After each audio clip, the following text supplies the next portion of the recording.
Innal hamdalillah nahmaduhu wa nasta'inuhu wa nastaghfiruh wa na'udzu billahi min syururi anfusina wa min sayyiati a'malina. May yahdihillahu fala mudilla lahu wa may yudlilhu fala hadiya lahu. Asyhadu an la ilaha illallah wa asyhadu anna Muhammadar Rasulullah. Allahumma shalli ala Muhammad wa ala ali sayyidina Muhammad. Yang pertama tadi Ustadz Muhammad Al-Khattab sudah memberikan bimbingan yang sangat konkret kepada kita semua. 4 rukun RT RW tadi ya. Yang pertama apa? Mendirikan sholat. Yang kedua zakat. Yang ketiga amar ma'ruf. Yang keempat nahi munkar.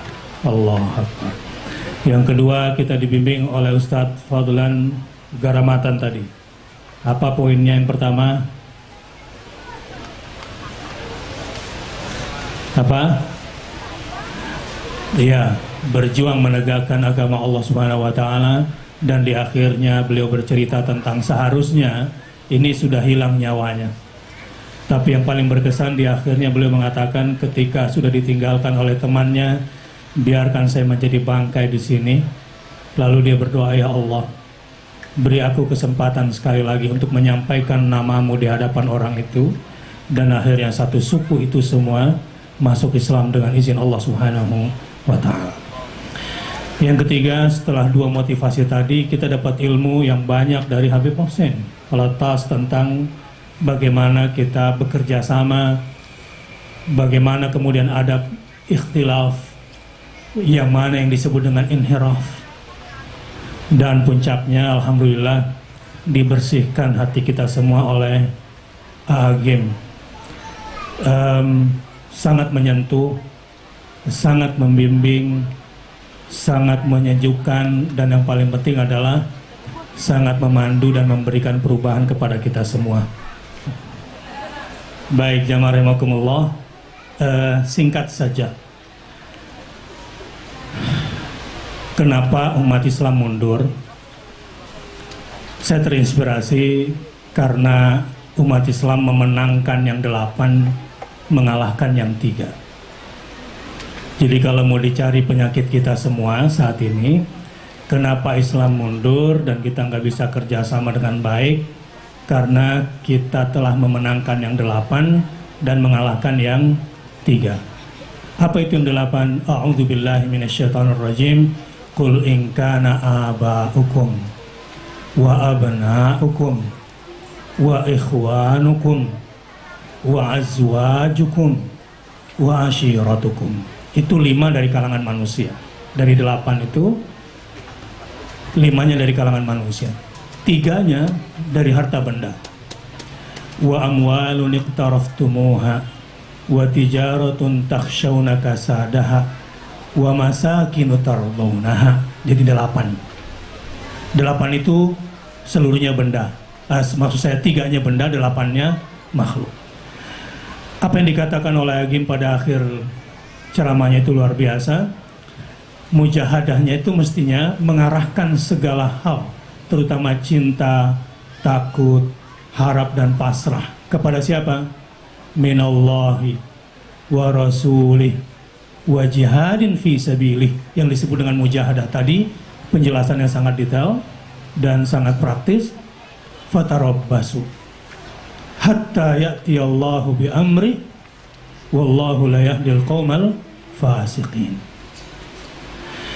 Apa yang 8 yang kita menangkan dan apa ya pula yang 3 yang kita kalahkan? 1, katakanlah, jika bapak-bapakmu, jika anak-anakmu, jika saudara-saudara kandungmu, jika suami dan istrimu, jika keluarga besarmu, itu 5 manusia, jika harta benda yang kau cari dengan susah payah, wa amwalun iqtaraftumuha, itu artinya harta yang diperoleh tidak dengan mudah. Biasanya kalau harta diperoleh dengan susah itu berat dikeluarkannya. Wa tijaratun takhshawna kasadaha, bisnis, perdagangan, pekerjaan, apapun yang menghasilkan buat kamu. Dan yang ketiga, wa masakinu tardawnaha, termasuk ini yang ke-8 tentunya, dan tempat tinggalmu lebih kamu ridhoi, lebih kamu cintai ketimbang Allah, Rasulnya, dan bermujahadah di jalannya. 3 ini kamu kalahkan. Siapa yang dikalahkan? Allah, Rasulnya, dan jihad fi sabilillah. Fatarabbasu, tunggu tanggal mainnya.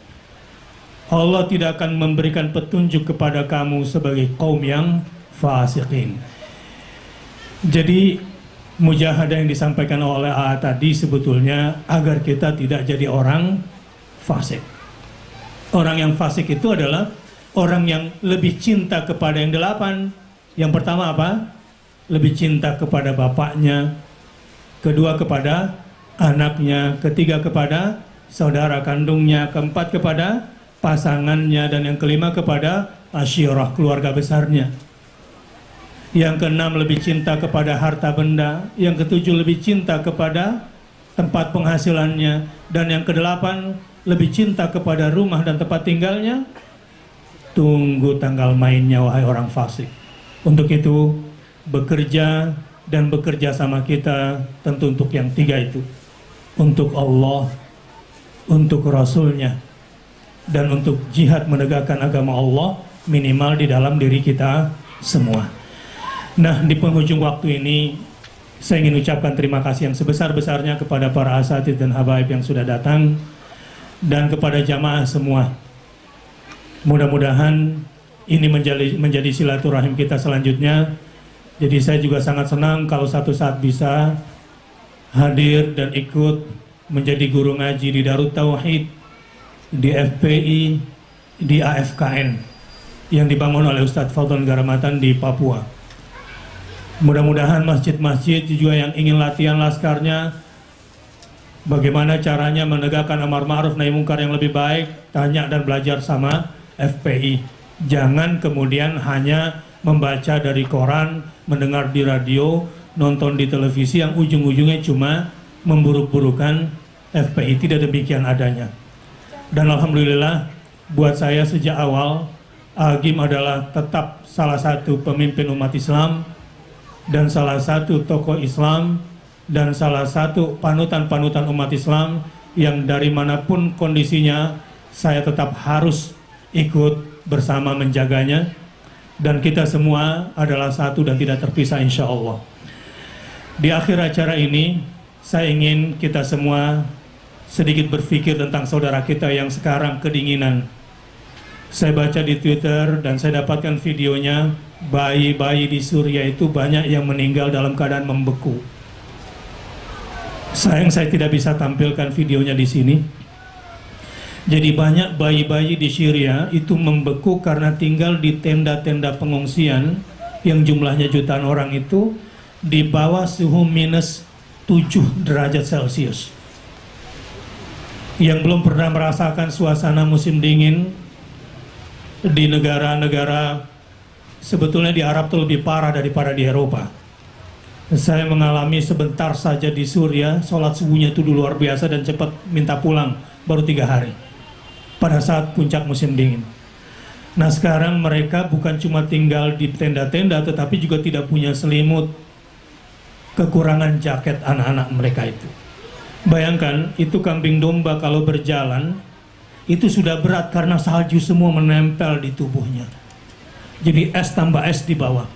Mereka sekarang kalau menyembur pakaian, itu pakaiannya itu bersalju. Hewan saja susah cari makan, dan manusia juga memiliki kesulitan untuk mendapatkan akses masuk ke sana. Karenanya satu selimut untuk menghangatkan saudara kita dari lubuk hati kita yang paling dalam, mudah-mudahan bisa menyelamatkan satu bayi.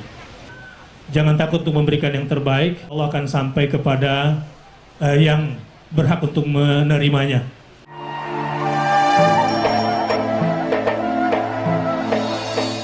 Itu gambaran ilmu yang paling sederhana, bahwa bagi Rasulullah dunia ini seperti pohon tempat singgah musafir yang kepanasan, sore ditinggalkan sebentar saja.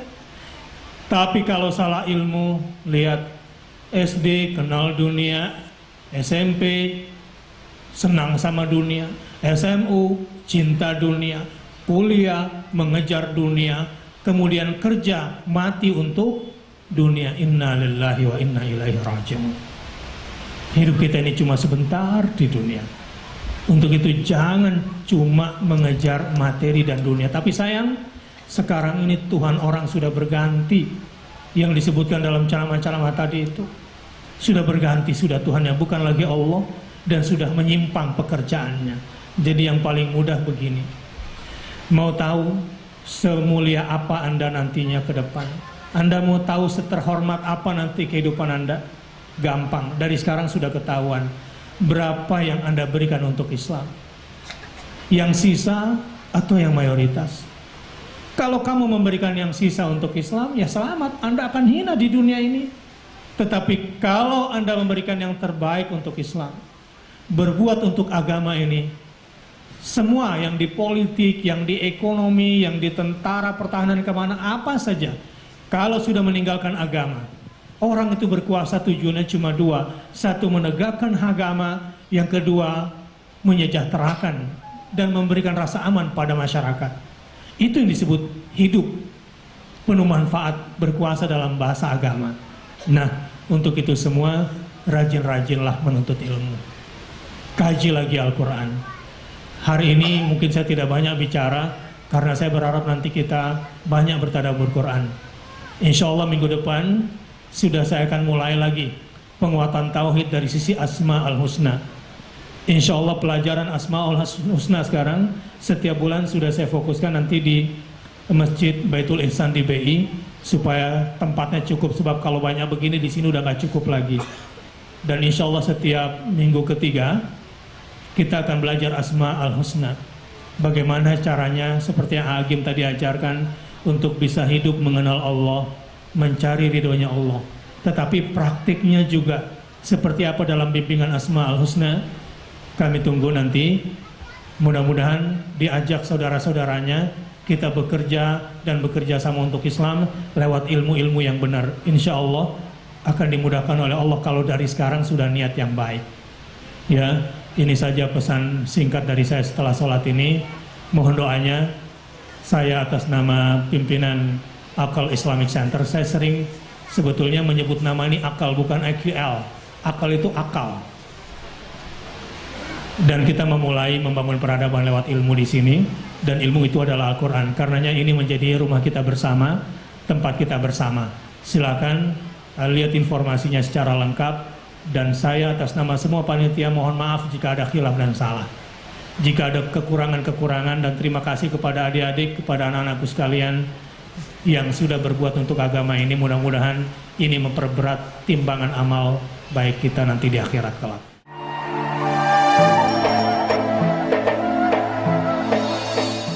Assalamualaikum warahmatullahi wabarakatuh. Ada banyak pilihan bekerja, tetapi menjadi sia-sia jika pekerjaan itu bukan untuk Allah, bukan karena Allah. Bekerja di jalan Allah tentu harus ada panduannya. Yang dimaksud dengan bekerja untuk Allah adalah, atau bekerja karena Allah adalah, bekerja untuk agamanya, bekerja di atas jalan agamanya. Sebab Islam sebagai din adalah sebagai way of life. Way of life yang seperti apa? Ada banyak way of life. Shirathul Mustaqim adalah sebagai jalan hidup yang paling lurus. Acara ini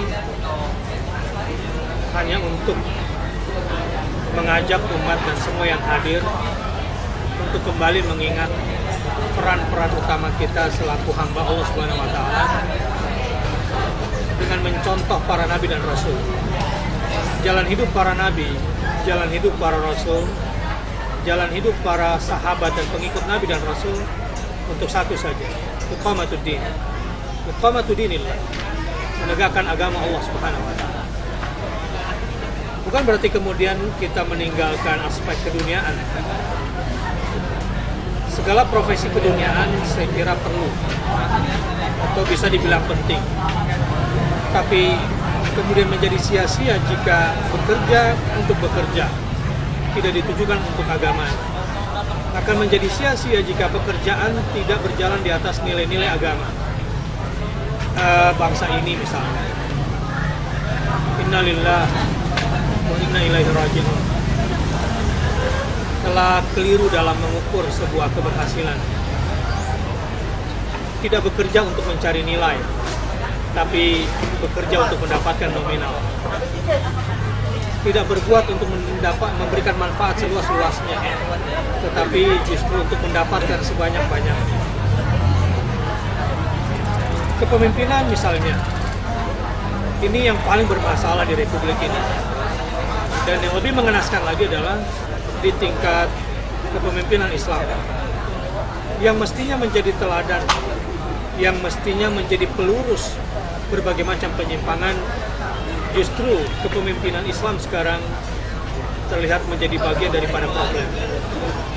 Untuk itu kita kemudian mengingatkan kepada para pemimpin agar bekerja sama untuk Islam.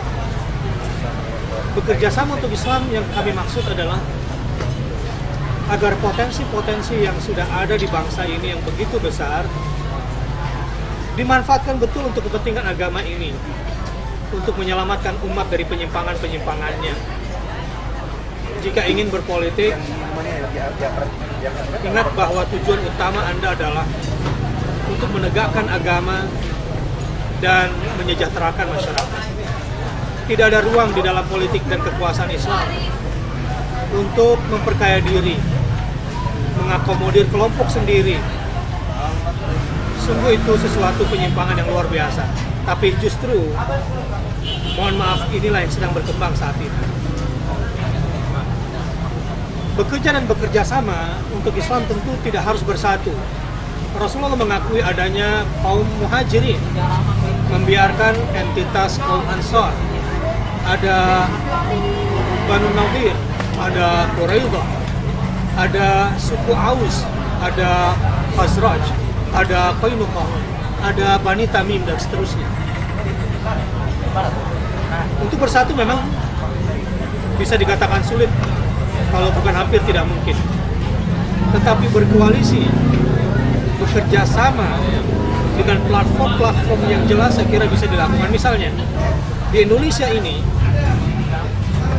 kelompok-kelompok Islam bisa menyatukan platformnya di dunia pendidikan. Ini akan ketemu.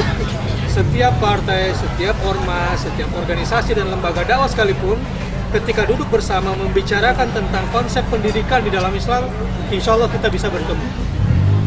Begitu juga misalnya platform ekonomi dalam rangka membayar utang negara, agar negara ini memiliki kedaulatan secara ekonomi, agar bangsa ini tegak lehernya di hadapan bangsa-bangsa di dunia, agar pemimpin ini kemudian menjadi terhormat dalam mengambil keputusan. Saya kira ini menjadi kewajiban bersama setiap kelompok-kelompok kecil maupun kelompok-kelompok besar Islam untuk menjadi problem solver terhadap persoalan yang sekarang sedang melilit umat ini. Platform-platform lain yang sebetulnya masih banyak yang bisa kita lakukan untuk dikerjasamakan di bidang sosial misalnya, di bidang kesehatan, dan lain-lain.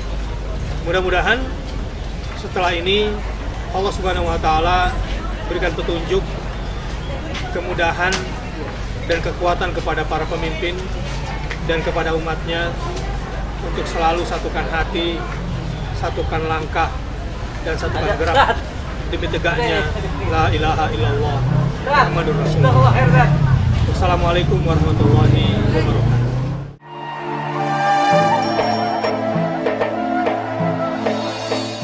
Assalamualaikum warahmatullahi wabarakatuh. Hari ini AKL dari usia 5 tahun.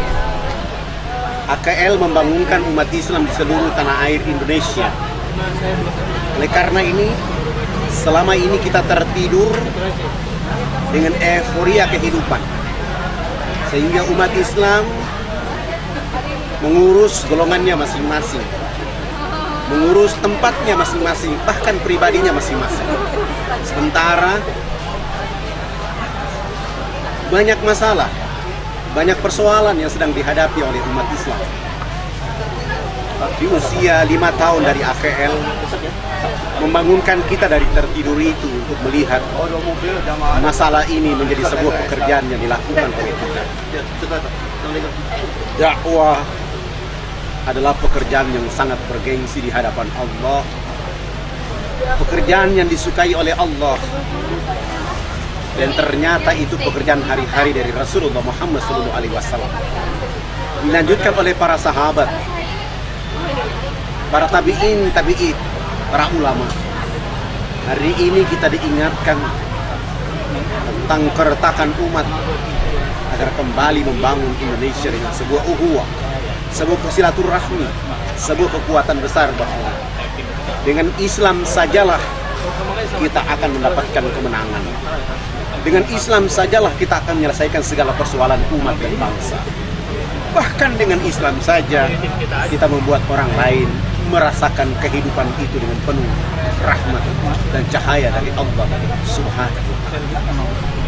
Marilah bersama, bukankah Allah ingatkan kita, wa'tasimu bihablillahi jami'an. Berpegang teguhlah kalian kepada tali agama Allah. Wala tafarraqu, jangan bercerai.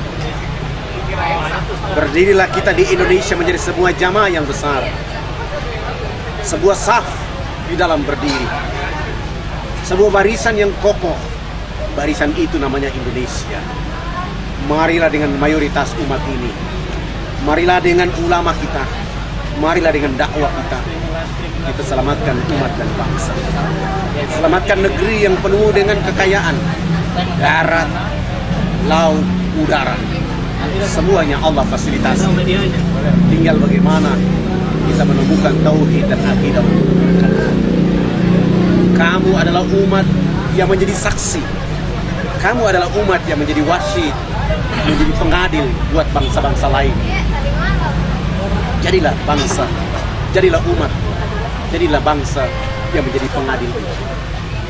Jangan kamu lemah, jangan kamu bersedih. Bangkit karena kamu diangkat derajat oleh Allah Subhanahu. Masa depan Indonesia, masa depan negeri ini, masa depan negara kesatuan Republik Indonesia ada di tangan para ulama, ada di tangan para mujahid, bahkan ada di tangan umat Islam. Bangkitlah dengan kualitas iman, bangkitlah dengan kekuatan tauhid, bangkitlah dengan akidah yang utuh. Kemenangan akan membawa Indonesia menjadi bangsa yang mandiri, maju, bahkan menjadi bangsa yang ditakuni bangsa-bangsa lain di atas seluruh muka bumi. Wassalamualaikum warahmatullahi wabarakatuh. Mari sama-sama kita panjatkan doa, bermunajat kepada Allah Subhanahu wa taala, bermuhasabah diri. Semoga kita menjadi hamba-hambanya yang senantiasa berzikir kepadanya, bersyukur kepadanya, dan senantiasa meningkatkan ibadah kepadanya. A'udzubillahi minasyaitonirrajim. Bismillahirrahmanirrahim. Alhamdulillahirabbil alamin. Ar-Rahmanir Rahim. Maliki yaumiddin.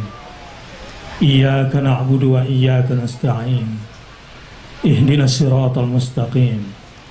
Siratal ladzina an'amta 'alaihim ghairil maghdubi 'alaihim waladdallin. Amin.